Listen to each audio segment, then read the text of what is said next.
If someone were to say to you that I'm trying to start to uh, study Islam, uh, and the feeling I get is simply that I am overwhelmed with the amount of information, the amount of scholars and schools and works, and even fields that there are. Um, where do I start? What do I do if I wanted to study Islam? Um, what advice would you have for them? I think the very important part would be start with a primer on Islam. You need to have a general understanding of the topography of Islamic intellectual history. For me, that was Marshall Hodgson's Adventure of Islam. I started reading that book about 14 years ago, and I'm still reading it. It's the 3 volumes. So I've been reading the same book for 14 years. Mm-hmm.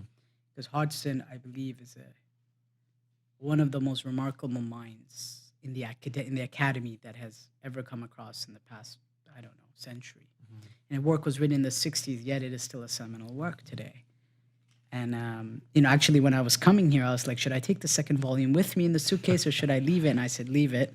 I'll take something else that I need to look at the moment. So I left Hodgson at home, but still my heart feels like, oh my God, it's at home. I don't have it. If I feel I need, time, you if should be reading. If it's at night, I want to look at it. I want to look at his chapter, obviously, on the Sufi tariqas and the new Sunni internationalism.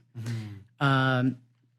Again, it's not that I haven't read it, but I've been reading those same works for about 14 or 15 years, the same books. Because when you realize you need to develop an understanding of the topography of Islamic intellectual history, of its general contours, you need to find, and it might not be Hodgson, this is in English I'm talking about. Obviously, in Arabic, there are other great sources, Da'iratul Ma'arif in Persian. There's so many other sources as well. Mm-hmm. I'm not saying that Hodgson's the only one. And I'm not saying everything that Hodgson described a phenomena that would take 100 pages and he can do it in 2 or 1. Mm-hmm. But then you have to be kind of initiated into his work, the Okumen and Kerygma and all of these things. You have to understand where he's coming from here, right? But I think this is very important. If somebody, before they choose what they really want to specialize on, get a general understanding of the topography of Islamic intellectual history. But you need to read these books with a teacher. There's no way, I don't think someone can just pick up Hodgson and read it. I remember when Hodgson was first given to me by Professor Wali Saleh at the University of Toronto many years ago. This must have been 2004, maybe. He gave us pages 1 to 100 the first week. It was like reading Greek. Yeah. But then when he started explaining it, what it meant, you started to understand it, right? And then you started to appreciate more what he's trying to get at. So I think having a few good primers on the topography of Islamic intellectual history, start with that. Obviously, if you read Arabic, then there are other works to look at as well in that regard, with regards to those sorts of things, right? Now it depends what you want to study. If you just want to study Tashayyu, that's good. But before you study Tashayyu, you need to have a general understanding of the topography of Islamic history so you could fit it within the context of the development of the history of ideas. I mean, that's for me personally. I mean, you're asking me about what I would suggest to someone. Then I think from there, you'll start getting ideas of what piques your curiosity per se.